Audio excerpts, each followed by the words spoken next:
Hi everybody, Bethany here with Franklin. We have been crafting the afternoon away, doing something that I have a lot of product in is the keychain that I make. I use many different designs, but today I'm hopping on here to show you how I make my designs on the Cricut. And so this is what one of them looks like at the end, and we're going to make a new unique design today. So let me put this little guy down and let's get to work. So I have my project loaded up here on Cricut Design Space. This is something I pre-made in Illustrator. It has the cutout of the base of the keychain, which is basically a rounded rectangle, and then I duplicated it, and then I made an attachment to go in between the two, and then I merged all of those together. The insert is just a little bit less in size because I want to still see a little bit of the original base coming through too. So I'm going to add the text, and we are going to put the word strong. And it's going to be a cut. My computer's being slow. I've probably used it way too much today. It's getting mad at me. But let's change the font. The font I want to use is Shoreline. So search for that. And I'm starting to figure out I need to just make a list of all of the word fonts that I like. So when I'm looking for a cursive versus a, more stringent straight line. So I don't like how each of these letters line up specifically. So what I'm going to do is ungroup to letters and arrange a little bit. Put the G up a little higher. And let's bring this O down a little bit. There we go. It lines up a little better for what I'm looking for. Same with the R. Okay. Alright, now that I have all of the letters lined up, I'm going to select all of them, and hopefully they will merge. Because you want to, or not merge, but you want to weld them together. So, we have a problem. You see here that the G is fully filled in. I'm going to hit undo, and I'm going to make it go back. And I am at 200% because I wanted to see this nice and big on my screen. But we're going to make it gigantic, 38-inch, and then try welding, see if that gets it to work. So now that we've gotten it welded, we're going to minimize and zoom back in.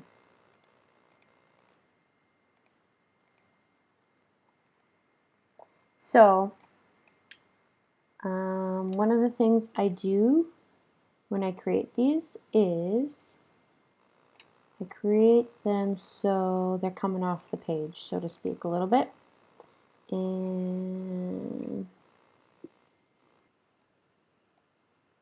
the other thing too that I do when I make these keychains, because I'm thinking about all the weeding I'm going to have to do, is I actually try to get as many points of contact with the edges. And you'll see why in a moment. Alright, I think I've gotten what I need. Alright, so then I'm going to select the back and the front. And what I'm going to do is I'm going to slice the letters out. Now that I have the slice, you can see how the weeding will be very easy because there are a lot of edges touching the sides. So now I need to duplicate this and make two of them, one for each side. So we're going to duplicate, one will go here and one will go here. I only do this just so I can see. Okay, yeah, this is what I want it to look like. Now we're just going to go to make it, and while that is loading, we are going to get our materials set up. So for this project, I'm going to use a silver forget what the specific name is, but it's a silver faux leather that I get from 143vinyl.com. They're excellent. Probably the best leather I've found consistently. I found other good leather places, but you want to use the strong grip purple mat. Do not use anything less than that. The green, you'll lose your materials. It'll just slide off. You think you've got it all settled down? No. The other thing you want to do is you want to place it face down. You'll get a better, cleaner cut that way. I like to use painter's tape to tape it down. You can see I already have the side ones done for me because I use this a lot. And the other tip I would say that I'm not going to do, but I would encourage you, especially when you're just starting out, to do is to cut down your leather. And I'm going to explain, though, that the reason I'm not cutting down my leather is because I'm actually going to make several cuts after this. And so I just want it all to stay down. But typically you will have a better cut if you just cut out, if you look at your design space and see that you would need an 8 1/4 long by about a 2-inch wide product or cut out of this larger cut. There, by the way, the 143 vinyl does come in 12 by 12. I don't think they have anything larger than 12 by 12 currently, but the second they do, I'm all over it. I do love their brand. The other thing too, you want to make sure that you bray thoroughly. It is super easy, even with the extras, even with the painter's tape, even doing all this extra work, it will still sometimes come up. So I always just spray it as much as I possibly can, because what does it hurt? Back in Cricut Design Space, you want to make sure that your HTV layer, the strong part, is mirrored. There's no reason to mirror the other part, so that's what we're going to load first, is the faux leather. Now I am using an Explore Air, a Cricut Explore Air, and for that you need the dial on custom. Load that. In Design Space, you want your base material set as the faux leather paper thin, and you'll have to experiment the more you do it, but for most faux leather brands, the default pressure is okay. The Hobby Lobby, most often I use more pressure, but for the 143 vinyl, it is a little thinner than the rest.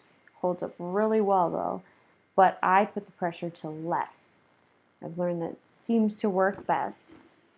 Now we're going to go ahead and let the cut happen. And while that's going on, I'll show you this cool holographic blue to purple HTV that I picked up off of Amazon. The brand name is Desania. I think it was on a special, and so I said, sure, why not? So I'm going to start putting that down on my Cricut mat here while the other mat is cutting. And I'm not going to cut this one down to size either, because I will be making more out of this. And before you unload, you always want to make sure that you lift a corner, because sometimes, yep, it came off cleanly. But if it didn't come off cleanly, what you can do is you just hit the Cricut button again, and it will process the entire thing all over again without having to unload it. So it's basically just going through the cuts twice again. So let me unload that and set that aside. Make sure that HTV is nice and down. And then I'm going to change my dial. If you're on the Maker, you would have to manually select the iron on. And then loading again. And let's let it cut. Another tip for when you're cutting your glitter faux leather, you want to put either contact paper down first on your mat, or you want to put strong grip transfer tape.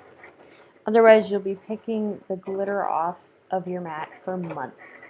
Believe me, I am still picking off glitter from back in March that I did, and thoroughly regretting that I didn't think to protect my mat. I still find chunks of this gold. It's pretty, but this gold glitter that I used way long ago. The other tip I have for you is painter's tape. Make sure that you are only taping up the edges, because it can very easily gunk up your blade, and then you'll end up not being able to use the cut whatsoever. So here I'm just going to hand trim this out before I weed it. And because it's a simple weed, there's not much to it. Not even going to get my light box out for it, because most of it, except for the insets, will come off in one full swoop.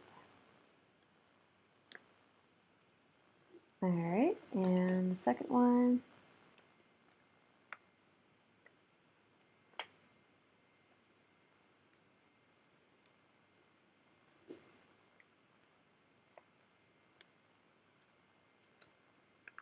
So now you see why I've designed it where those little edges come off of the design itself.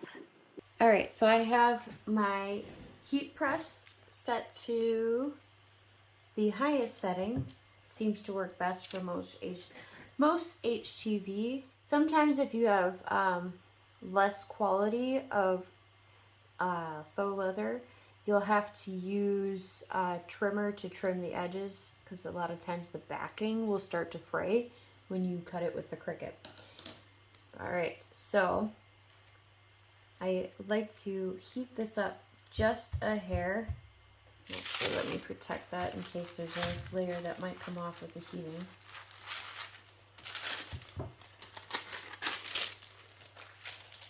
And then I like to place it as best in the middle as I can see.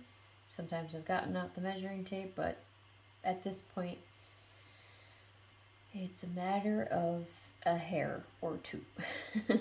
So now that I have that in place, and I don't do both at the same time, I've made the mistake and one will have slipped and fiasco ensues.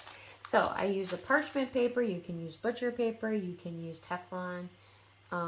It's whatever you have, that's what you use, or whatever you can find. And actually, I like the parchment paper because it kind of acts like tracing paper, where I can see, hey, do my lines look crooked? Nope. Okay, great. Now I can start pressing. And this is kind of a, just go based on how you feel it. You keep moving your Cricut Mini around. You can also do this with the larger presses. I don't suggest it, just because you have such full coverage and you're not able to see how it's going down. So I will give it another 3 seconds, and then should be good to go to the other side, because it looks like it's good and tacky. Alright, so while that one's cooling off, most of these HTVs are going to be a cool peel, some are warm peel. Always check your labels, no matter what you're using, glitter. I like to use a lot of foil with some of my leather designs. They're really pretty and pop, but always double check what their recommendations are. And then when you have leather, because it's more of a porous surface versus a t-shirt, you're going to want to at least add a couple extra seconds just because of that. And because the texture behind the HTV is going to be not as smooth as per se a t-shirt. And that should be about it. For some of these HTVs, I have pressed as little as 8 seconds and as many as about 25. I wouldn't suggest much more than that. So we're going to pretend that this fully cooled. Double check our edges, make sure it's good to come off. Oh, it's not good to come off. So this one needs a little bit more than 20 seconds. So we're going to give it a little bit more.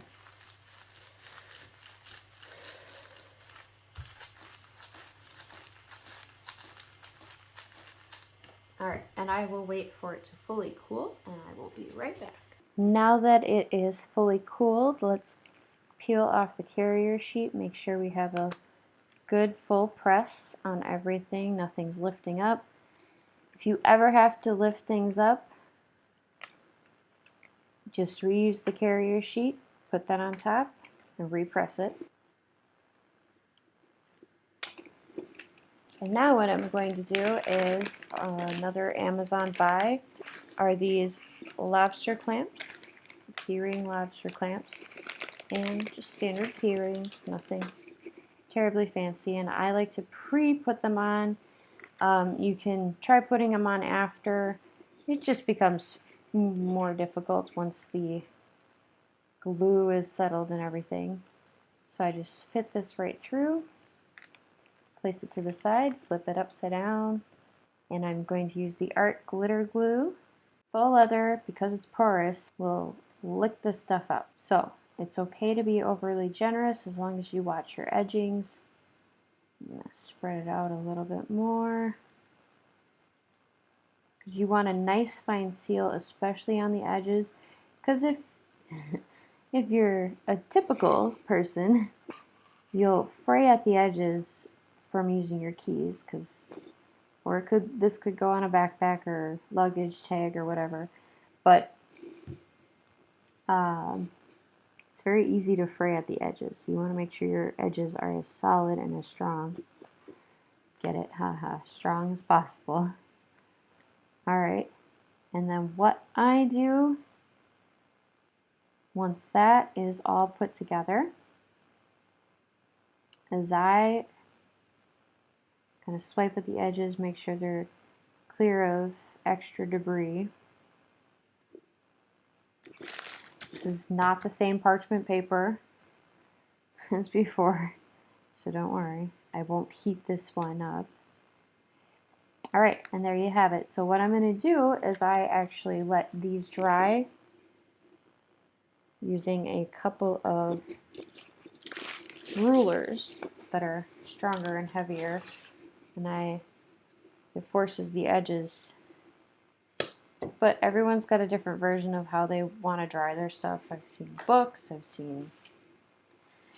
this just came to me because this is what I had handy the day I decided to make my routine with this. I will let you see what it all looks like when it's completed drying.